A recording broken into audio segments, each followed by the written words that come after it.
formas básicas de enseñar. Una de ellas es contemplar y observar. Muchas veces sucede que en una clase contemplativa lo que se utiliza son imágenes estáticas. Esto es doblemente incompleto, porque por un lado esa imagen está en representación del objeto y en una clase natural lo que debe suceder es que el objeto esté directamente y no una representación en una hoja. Por otro lado, esta forma de enseñar es poco original, ya que es una percepción artificial. Esto quiere decir que el alumno no llega a captar del todo ese objeto. Entonces, ¿cómo podemos hacer para que los alumnos entren en contacto directo con el objeto? Esto es tarea del profesor. Es decir, para que ellos entren en contacto directo con las cosas, se dan dos opciones. Una es la búsqueda en su entorno o medio natural. Si esto sucede, quiere decir que se da una excursión escolar. Y por otro lado, es llevar ese objeto a la escuela. Si esto sucede, el docente debe tener en cuenta que el objeto esté relacionado con las actividades extraescolares del alumno. No siempre es posible que el docente pueda llevar a los niños a observar determinado objeto fuera del aula, una excursión por ejemplo, o que pueda llevar el objeto al aula. Entonces ahí es donde tiene representaciones que le van a ayudar en esos casos. Y estas representaciones se dividen en dos: maquetas e imágenes. Las maquetas son representaciones tridimensionales que nos van a ayudar al momento en que los llevamos al aula y que el alumno tiene la posibilidad de observación de diferentes ángulos. Por otro lado, también tenemos que tener en cuenta la visibilidad y que todos tengan esta posibilidad de visión, además de tener en cuenta también la predisposición del alumno. Entonces, ¿qué es aconsejable en este caso cuando se utilizan las maquetas? Dividir en dos grupos el aula. Entonces así todos los docentes se quedan tranquilos de que el alumno o cada uno de los alumnos va a tener una visión más próxima y de todos los ángulos de la maqueta. Esto por un lado. Por el lado de las imágenes, son representaciones planas, que las podemos utilizar tanto en color como en blanco y negro. Y también son representaciones, se dice plana porque, por ejemplo, una foto es algo plano, o por ejemplo, este afiche es algo plano, que me permite tomarlo como herramienta para dar mi clase. Tanto las maquetas como las imágenes forman parte de la didáctica especial. Y volviendo sobre el concepto más importante, como dijimos anteriormente, no todos los docentes o no todos los colegios tienen esta posibilidad de salir de excursión, por ejemplo. Entonces, recordemos que contamos con la herramienta de las maquetas y las imágenes. Y hay que hacer énfasis en eso, para que cada chico, cada alumno tenga la posibilidad de tomar los conceptos que no le podemos ofrecer, por ejemplo, en una excursión. ¿Cómo podemos enseñar a los alumnos a través de imágenes e introducirlos a la contemplación? Según el texto, para comprender la actividad o el estado de ánimo de una persona, hay que poder reproducir interiormente lo que esa persona piensa o siente.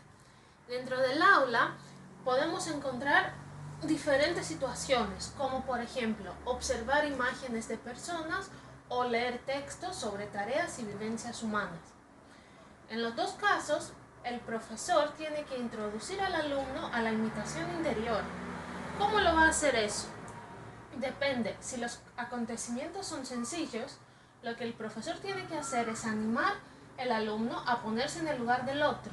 Le muestra la imagen y le hace preguntas que lo van a ayudar a pensar cómo se siente esa persona, cuándo está alegre, qué nos diría si pudiera hablar. En el caso que los acontecimientos son más complejos y se requiere una construcción consecutiva de la persona, tenemos las ciencias naturales, donde se puede trabajar a través de experimentos, y las ciencias sociales, donde se puede trabajar a través de esquemas, láminas y mapas. En los dos casos, el profesor tiene que explicar bien el contexto y convertir la imagen estática en un proceso dinámico. Una forma, una actividad que se propone en el texto para lograr eso es comprender los objetos a partir de su función y formación. Por ejemplo, cuando vamos a enseñar el agua, podemos enseñar no solamente las propiedades del agua, sino por qué es necesario para nuestra vida el agua, para qué sirve, y comprender las personas a partir de sus actos. En las ciencias sociales, por ejemplo, cuando enseñamos una persona histórica, tenemos que mostrar a los alumnos todo su recorrido, todo lo que hizo y por qué nos acordamos de esta persona. Educar la capacidad de observación, podemos comprender el objeto actuando sobre sí mismo de dos maneras diferentes. Una es contemplando el objeto y creando una imagen superficial sobre él, y otra, distinta, es estableciendo un contacto activo, que es lo que Piaget llamó sensomotriz. Esta última es la que usan los niños para las investigaciones. Y como resultado de estas exploraciones, se le brindan al objeto propiedades. El rol del profesor es brindarle al alumno ocasiones en donde pueda deducir sus propias propiedades, con disparadores que pueden ser o experimentos o preguntas, por ejemplo. Otra forma de educar la observación es realizar objetos con el alumno y ante el alumno, para comprender al objeto a través de su génesis y comprender cómo se construye construyéndolo a través de su origen y la evolución de dicho objeto. También se pueden analizar formas y reconstruir su imagen interna. No se debe dar por sentado que el alumno, por ver el objeto, lo reconoce, sino que se puede demostrar que posee el conocimiento de dos maneras. Una es reconocerlo cuando se lo presenta de nuevo, que el niño lo reconozca, y otra diferente es representarlo mediante dibujos, gráficos, usando materiales y utilizando la representación que tiene de él anteriormente. Retomando el tema de la observación y todas las propuestas didácticas que nombramos anteriormente, vamos a hablar de educar la capacidad de observación. Se dice que hay ciertas materias, como por ejemplo dibujo o ciencias naturales, que tienen doble función. Una es brindar la información correspondiente y la otra es educar la capacidad de observación. ¿A qué nos referimos cuando hablamos de esto? ¿Será a rasgos generales o a rasgos específicos? Al parecer, no existen dotes generales de observación. ¿Por qué? Porque cada campo de conocimiento tiene sus propios puntos de vista específicos y sus propios modos de comprensión. Se dice que la capacidad de observar o contemplar cualquier fenómeno está ligada estrechamente a los conocimientos que yo tengo sobre esta especialidad o materia. Bueno, por eso es muy importante remarcar en el alumno que al captar un fenómeno de cualquier materia es necesario que tenga conocimientos sobre esta. Volviendo al punto de que no existen capacidades generales de observación, sí cabe destacar que el docente debe capacitar al alumno. ¿Para qué? Para que pueda captar rasgos esenciales de ese hecho al que se enfrenta. ¿Por qué? Porque le va a permitir quizás captar su forma, la naturaleza del objeto, quizás hasta pueda captar algunos rasgos de sus funciones. ¿Qué más?